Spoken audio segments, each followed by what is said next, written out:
7 बजे हैं और आप देख सकते हैं एम्बुलेंस है जो आ चुकी है।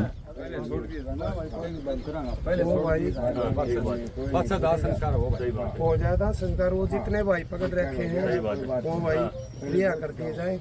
फोन फान करते हैं कर दियो फोन कर दो भाई और वो भाई तुरंत प्रशासन से डिमांड कल शाम को होगी थी। देखो सब कुछ हो जाए एक बार देखो संस्कार बादशाह होगा ना कोई दिक्कत होना सारे आड़ समझ। देखो जी प्रशासन से बात हुई है, बिल्कुल अपराधी जो एक दो पकड़े बिल्कुल छोड़ देंगे। मैं दावे के साथ करता हूँ, ऐसे थोड़ी होता है छोड़ेगा जी। ऐसे नहीं, देखो हमारे पास कुछ नहीं बचा, अब दाह संस्कार होने दो। जो डिमांड हो रही थी सरकार ने हमारी मान ली, अब इसी विवाद मत करो जी। देखो हाँ देखो जी हम हाँ ठीक है, देखो ये होएगा, मैं अगवाड़ी हूँ, बिल्कुल करवाएंगे, मेरी बात बिल्कुल करवाऊंगा। मट्टी को नहीं और अपराधी ना है जी, सपोर्टर है अपराधी ना, अपराधी हाँ वही बता रहे हो। बस ठीक है, बोलो धर्म सिंह वो खड़खड़ी वो बोला देखो जी बता देंगे। उसका फर्ज नहीं है आइए आ जाए, आप बताओ ये बात, मेरा फर्ज नहीं था कि इसको लंबो टाइम ना खचो। देखो जी आप खच बाबा जी नारी वो ना करो ना जी, बिल्कुल नहीं, बिल्कुल नहीं, बिल्कुल नहीं, बिल्कुल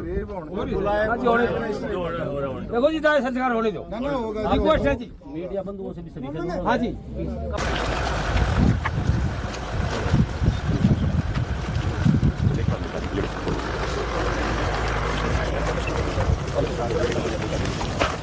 देखिए देश की बदकिस्मती है ऐसे कांड होना, और बहुत दुखदाई है जो भी हुआ है। लेकिन चलो संस्कार तो हो गया, लेकिन हम उम्मीद करते हैं सरकार से कि इस बेटी को न्याय मिले और इसकी जो जांच सीबीआई जांच तो दे दी है, लेकिन वो निष्पक्ष जांच हो। और दूसरा हम इसके साथ ये भी कहना चाहेंगे कि इस आंदोलन में बहुत से लोगों को गिरफ्तार किया है, बहुत से लोगों को पकड़ा गया है, उनको तुरंत रिहा कर दिया जाए और अगर कहीं कोई मुकदमा दर्ज है वो मुकदमा भी वापस ले लिया जाए। और ये मामला बड़ा लंबा चला प्रधान जी, आपका आंकलन क्या कहता है? देखिए आंकलन तो ये है कि अगर पुलिस इसको पहले दिन ही, जिस दिन कह रहे हैं सुसाइड नोट मिला था, या इसको तत्परता से इसको इसमें दिखाती, इसको सुलटाती, तो यहाँ तक नौबत नहीं आनी थी। तो पूरा जो समाज है उसको डाउट ये है कि पुलिस किसी मुजरिम को बचा रही है। और फिर दूसरे डॉक्टरों पे भी ये शक चला गया कि डॉक्टर भी कहीं ना कहीं जो है वो बात को छुपा रहे हैं। तो उस शक का जो था उसमें आंदोलन फिर बढ़ता गया, टाइम लगा, लेकिन लास्ट में आके जो फैसला लिया है सीबीआई से जांच कराने का और एमएस से पोस्टमार्टम करवाने का, उससे आमतौर पे जनता संतुष्ट है। ठीक है, तो अब आगे धरने की कोई रणनीति तय की जाएगी यदि सीबीआई जब मामला दर्ज कर लेगी उसके जी? आगे की रणनीति क्या रहेगी? नहीं, आगे की रणनीति तो अब सीबीआई को देखनी है। हाँ, हमारी एक चेतावनी है कि सरकार कहीं ये सोच के कि हाँ मामला तो ख़त्म हो गया है और फिर कोई असली मुजरिम को कोई वहाँ से भी दबाने की कोशिश करे, तो ये समाज यहीं है, दोबारा से फिर खड़ा हो सकता है। इसलिए इंसाफ चाहिए, कोई गलत नहीं मांग रहे, किसी पे गलत कोई कार्रवाई हो, कोई नजायज फंसे, ये किसी की इच्छा नहीं है, लेकिन जो असलियत है वो सामने आनी चाहिए। और मुजरिम कोई भी है, चाहे वो पावरफुल है चाहे वो नॉर्मल है, उसको फिर सज़ा जो है वो मिलनी ही चाहिए। ठीक है जी, धन्यवाद। बिल्कुल साथ वाले गांव की लड़की है और बहन बेटी है, तो उस लिहाज से आना बनता है मेरा। सरकार की बहुत अच्छी पहल है, सरकार भी यही चाहती है कि निष्पक्ष जांच हो और लोगों की संतुष्टि हो।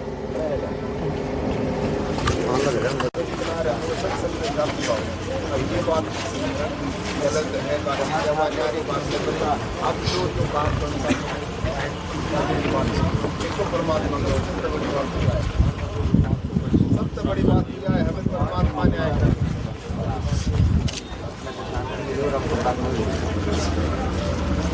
बात होगी सरकार तो न्याय करे ना करे पर परमात्मा न्याय जरूर करे, उसकी भावना है, उसका तो जो भी कुछ है परमात्मा।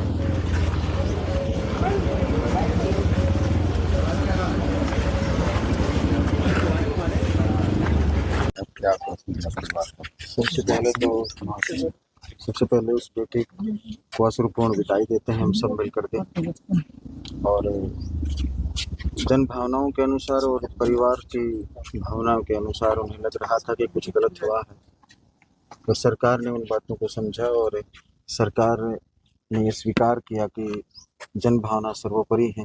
इसलिए उन्होंने सीबीआई की जो जांच की मांग थी उसको भी स्वीकार किया, और एम्स में बहन का तीसरी बार पोस्टमार्टम है उसको भी स्वीकार किया।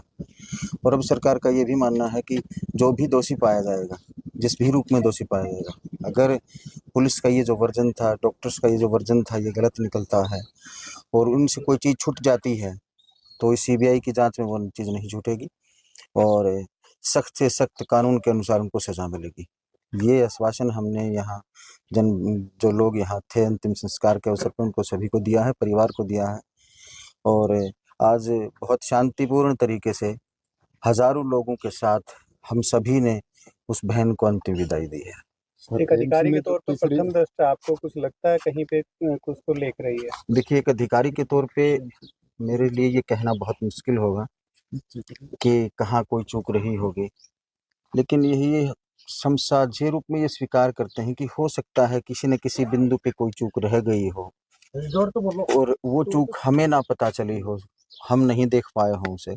इसीलिए इस जांच को लिया गया है, मुख्य जांच को लिया गया है कि सीबीआई हर चीज को दूध का दूध और पानी का पानी करके आपके बीच में रखे। एम्स की रिपोर्ट आई है क्या, उसमें मिला? एम्स की रिपोर्ट के बारे में हमें ये जानकारी नहीं है कि उन्होंने क्या रिपोर्ट दी है। वो बहुत गोपनीय रूप में जहाँ जिसको जमा हो जाना चाहिए था वह जमा है, और जब भी सीबीआई को जरूरत पड़ेगी उसकी, वो रिपोर्ट उनके समक्ष प्रस्तुत कर दी जाएगी। हाँ, देखिए, सीबीआई का एक तरीका होता है कि जैसे ही कोई जांच सीबीआई तक जानी होती है, उसमें हमारे होम सेक्रेटरी पत्र भेजते हैं सेंटर को कि हमारा ये जो मनीषा हत्याकांड है इसकी जांच की जानी चाहिए। तो वो प्रोसेस बहुत तीव्र गति से प्रारंभ कर दी गई है और बहुत ही जल्द सीबीआई इस जांच को अब अपने तरीके से एक एफआईआर अलग लॉन्च करेगी, और उस एफआईआर के बिना के ऊपर जांच के हर बिंदु को शामिल करते हुए बहुत ही जल्दी इस केस में बहन मनीषा को और पूरे परिवार को और पूरे क्षेत्र को न्याय मिलेगा। मुझे एक चीज़ और कहनी है कि हम अक्सर देखते आ रहे थे कि समाज में संवेदनाओं की कमी पड़ चुकी है, लेकिन मनीषा जाते जाते एक काम तो कर ही गई है कि सारे समाज की जन भावनाएं केवल एक स्वर में ये थी कि मनीषा को न्याय मिले। इसका मतलब यही कि हम गलती पे हैं नहीं है अलग मुद्दा है, किसी की छोटी मोटी गलतियां रही है वो अलग मुद्दा है, लेकिन समाज में संवेदनशीलता मौजूद है, समाज में मानवता मौजूद है, समाज में इंसानियत मौजूद है। तो ये हमारे समाज का एक उजला पक्ष भी रहा है, लेकिन एक पक्ष ऐसा भी रहा कि समाज में जब आंदोलन जब चल रहे हों तो वहाँ अराजकताएं बढ़ जाती हैं, कई बार उच्छृंखलताएं बढ़ जाती हैं, कई बार एक लक्ष्मण रेखा का पालन हम सभी को करना चाहिए। मैं आप सभी के दर्शकों से एक अनुरोध करूंगा, हमारे क्षेत्र के लोगों से भी एक अनुरोध करूंगा, हरियाणा प्रदेश, राजस्थान या पूरे भारत के साथियों से एक अनुरोध करूंगा कि आंदोलन चलाने का एक अलग संवैधानिक तरीका है, उस तरीके को इस्तेमाल करिए ताकि जो आपकी आवाज़ आप जहां पहुंचाना चाह रहे हैं वहां पहुंचे वो आवाज़, और जब वो आवाज़ पहुंच जाए और वहां से एक्शन प्रारंभ हो जाए तो फिर अपने आंदोलन को धीरे धीरे वापस ले लेना चाहिए। कहीं ऐसा ना हो कि वो अराजकताएं और वो उच्छृंखलताएं, वो हिंसा पूरे समाज की दिशा और दशा को बदल दें और सारी व्यवस्थाएं, सारे उद्देश्य ही बदल दें और फिर सरकार को, प्रशासन को, पुलिस को उसे समेटने में अपना समय लगाना पड़े और जो मूल उद्देश्य है वो भटक जाए।